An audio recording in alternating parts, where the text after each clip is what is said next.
Kia ora koutou. Welcome to another edition of the Hot Air Sports Podcast with me, Macca, and me good mate, where's Mahona? He's not here. He's off celebrating another birthday with his lovely wife, Charisse. But the man next to me is new Diamondblacks baseball manager, Scott Campbell. Welcome to the program, Scott. Thanks for having me, Ian. Good to see you, mate. Yeah. Now, I've known you for a good decade or so now through baseball circles. In my former life as a Baseball New Zealand staffer and media manager with the Diamondblacks. Just tell us a bit about your baseball ground and where you started playing and what level you got to before hanging the bat up. Well, when did I start playing? 1994, Howard Pakuranga. So I think that was their first year of junior baseball. Crazy to think that's, been a long time coming since then, and lots happened since then as well. But obviously played here in New Zealand up until about 18 years of age, and then went over to the States to play junior college at Central Arizona and had a great season my freshman year there, and then went off to Gonzaga University for a couple of years. And then was, obviously very blessed to be given a chance to play professional baseball and was drafted by the Toronto Blue Jays in 2006. And then spent a good 6 years with that organisation. Well, I'd say the last 2 years weren't all that great because they were full of injuries, and that was the ultimate reason why I ended up retiring from playing professionally. But that was a long time ago for me. And then coming back from that, obviously got the chance to play with Team New Zealand for a couple of stints, which I think is something that was quite dear to my heart, and such an awesome opportunity. So it's nice to be back wearing the black again. Yeah, they were certainly some great years, 2012 and 2016. We got very close in 2012 to qualifying, didn't we? Yeah, I mean, I think Taiwan, who ultimately won that qualifier, were a formidable team who, were always going to be a really big challenge. But I don't think anyone thought that Team New Zealand would come out and, demolish the Philippines and Thailand and then come back for the final against the Taiwan team. So that was pretty special. And as you remember, those were probably some of the loudest crowds I think I've ever played, and me personally as well. So that was such a cool experience to play in Asia and get that chance. And 4 years later, over in Australia in Sydney, man, it was hot that weekend. Jeez, I can't remember watching baseball in such hot weather, apart from being in Arizona, of course. And we came up against a fairly formidable South African side a couple of times, didn't we? Yeah, absolutely. And I think, they put the right guy on the mound for them. And he if I remember correctly, 7 innings of great baseball, and we didn't do much against it. And when you face that, it's always pretty hard in that, win one game or lose and you're out scenario. So, you tip your hat to the South Africans on that occasion. But, we know how to face them this time, and we've got a better pool coming up, hopefully, with 2 winners going through to the actual tournament. So it's a little bit of a different format. So I'm quite interested to see how it all falls apart. Yeah, we've got 6 teams to be playing in Panama. A lot of people probably that aren't baseball followers don't really know much about baseball outside of USA and Japan, but Panama is a big baseball country, isn't it? Yeah, the professional league there. I think it's 3 professional teams or similar to that nature. And, Central America, all through there, basically every single island or country is playing baseball. And for a lot of them, that's the pathway to, making a living, right, is getting a chance to go professional and play up in the United States. So I personally have never had the chance to go down there and see what baseball looks like. And I think it's going to be a really cool opportunity to, I shouldn't say cool because it's also going to be very hot, but it's going to be really, really interesting to see, what kind of fans they have and the atmosphere that's presented at a stadium there. The last 2 tournaments in 12 and 16, they were just 4 teams in each tournament. This time there's 6 involved, and as you just mentioned, 2 winning, the top 2 teams go through to the big show in March next year in the States. So what are our chances and who are we up against? Yeah, it's an interesting one because I haven't seen the format, or I've never seen it play out before. And so I think about, how is that going to work? But in essence, the top seeded teams don't play in the first day, and so the bottom 4 seeded teams get to play. So we've pulled Brazil, who are probably the 3rd seeded team amongst that area, and then there's Argentina and Pakistan of all countries who are also participating. So, we're anticipating a pretty tough game against Brazil out the gate, and then obviously we wait to see who we who will play based on the next bracket. So that's the winners bracket. And then you go from there, if, assuming we lose the first game, who knows? Maybe we'll do, something special against Brazil and move into the winners bracket. So look, we've looked at it all on paper, and we've looked at all the different scenarios and trying to work out who we're going to throw on what games, etc. But probably still a little fair way up from that and making those decisions. But yeah, it's going to be interesting to see how it falls out. Yeah, you can make all the plans you like before you get there, and come up against a team that you didn't really expect, and anything can happen on the day, can't it, really? Oh, absolutely. Baseball is just one of those sports, right, where all it takes is one play or one pitcher or, one thing that happens that can change the entire game. And I think it's one of the reasons I love it, but it also makes it really challenging in these tournament structures where it is, every game matters that much more versus a series where if you're playing 7 games, you can make some strategic decisions even in a loss that will pay off in a future game. Don't get to have that, that chance here. So, yeah, we'll see. You mentioned, obviously, Brazil, who we faced first up, and then Argentina and Pakistan. Who are the other teams in the qualifier? So we got Nicaragua. Yeah, so we got Nicaragua, and we've got Panama, obviously, as the host nation.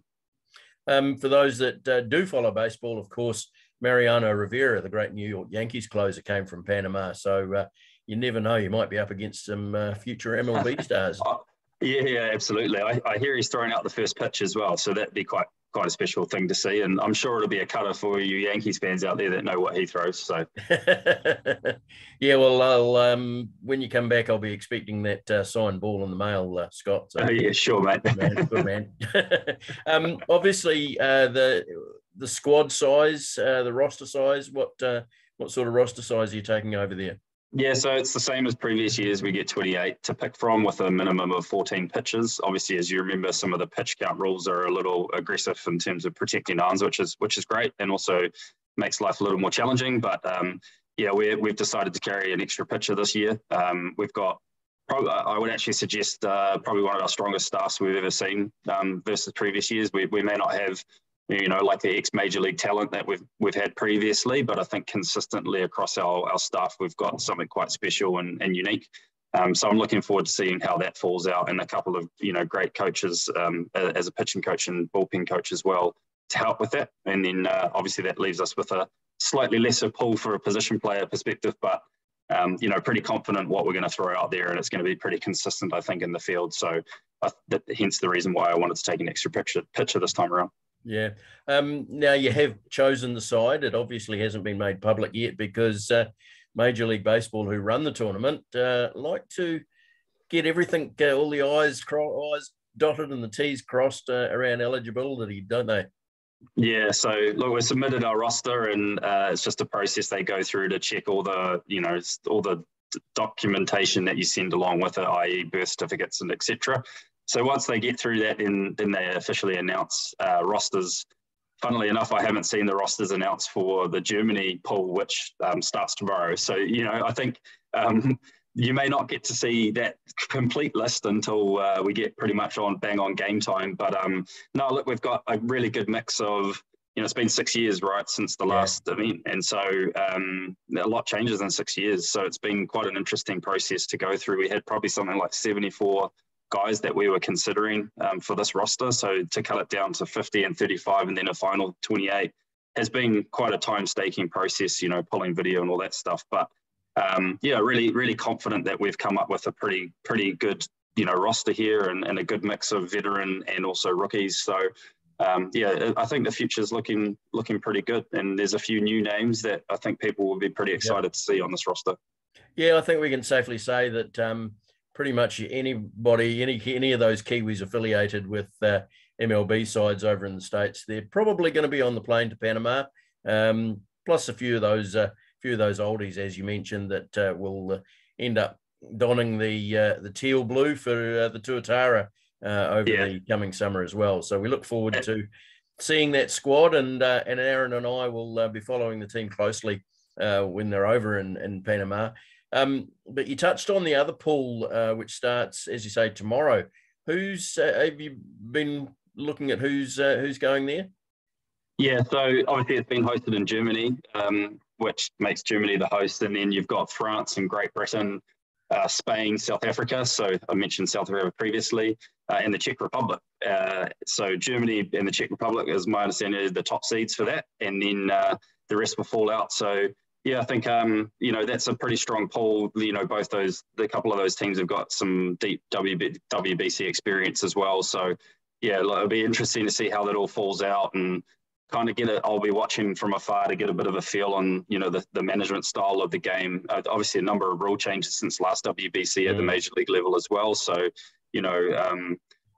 it's going to be very, very cool and different. And, getting the opportunity to use the video review, which I believe is in this WBC will be quite a special thing. Never done that before. So, I think that would be quite fun. Have they not got that at Lloyd Elsmore yet? No, not yet, mate. No. I think that's next, maybe 2024 for that. I thought Dad Glenn would have that sorted out pronto. I would say something about the umpiring, but I'll leave it at that, eh? Quite right. Now, we've talked a bit about what we can about the actual team that's playing, but there's a team behind the scenes, obviously led by yourself as the manager. Looking back, you're stepping into some very big shoes of our past manager, Chris Woodward. So have you been in touch with him at all or any of the previous staff to just talk through a few things? I was going to call Woody, and then unfortunately, I think the timing was probably a bit poor with his release from Major League Baseball. So I wanted to respect that. But obviously had a number of conversations with some people who I trust, and when I went through this process, dealing with Baseball New Zealand when they first reached out to ask if I had an interest. It's a big commitment of time, right, for a couple of months leading into this thing, and I think it's allowed me to step back a little bit from when I was playing and maybe appreciate some of the effort that goes into some of these things a little bit more. But yeah, look, I've been really, really blessed with a great off-field team as well this year around who've just jumped in and really helped tremendously over the last month or so since they've been working, and we're getting pretty close to having it all nailed down, and obviously making sure that we have the right preparation leading into this thing. So we're looking at getting on a plane in 5 days here and getting away and going and get some preparation done as a team, and a lot of work goes into that, right? Talk us through a bit about what that preparation entails. Yeah, so we're heading up to Arizona. We've been very blessed and lucky to get a bit of a relationship with the Royals and the Padres. So we're going to be using their facilities a little bit as well, which is great. And if anyone's been up to that area and seen those spring training facilities, they're quite amazing. So very grateful for that. And then we've worked with a couple of the junior colleges in the area to get a couple of games in as well. So we've prepped with 4 games to make sure we get through our entire pitching staff and get to see everyone.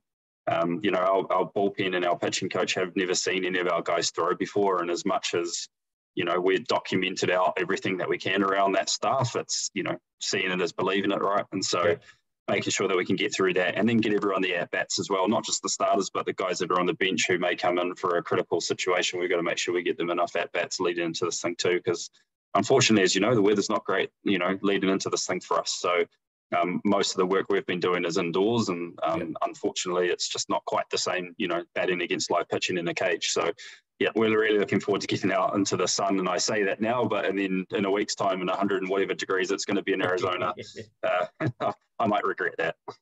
I got a wee bit sidetracked there. We were going to talk about the team behind the team. Talk us through who's on your coaching staff.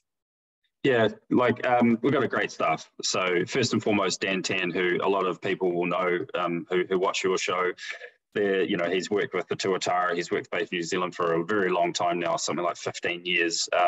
Knows every single player on this roster extremely well. And so without him, I don't think we'd be in the position we are with the roster we have. So great to have him as my bench coach and, help me with strategic decisions based on player decisions and all that kind of thing.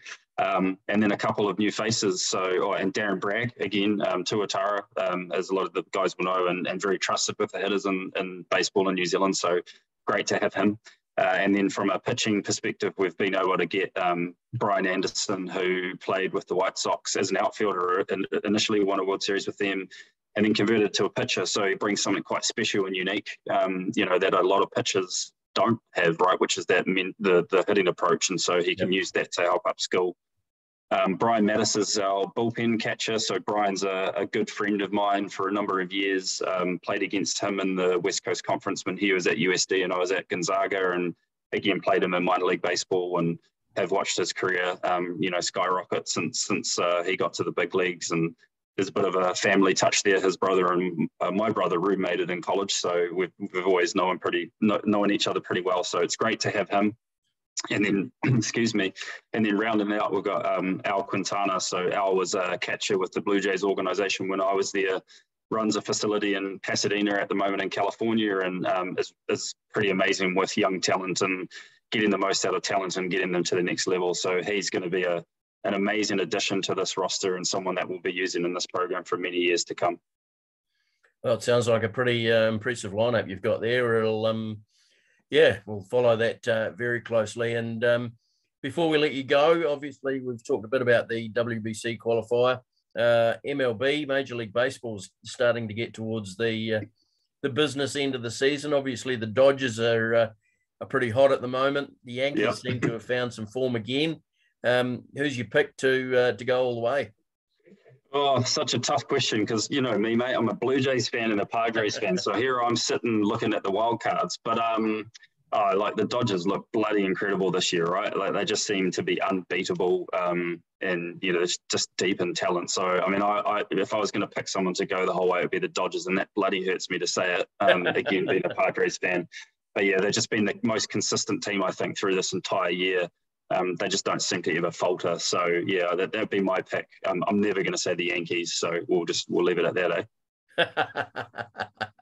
Yes, it quite often ends up. I know a couple of or 3 seasons ago, I think it was, being a Yankees and a Diamondbacks fan, and it was a Boston Los Angeles World Series. So I just hurts that much a little bit more, right? It hurt a lot, mate. It hurt a lot. But there's been some surprises this season. Can you believe that Baltimore's how good they've been this year?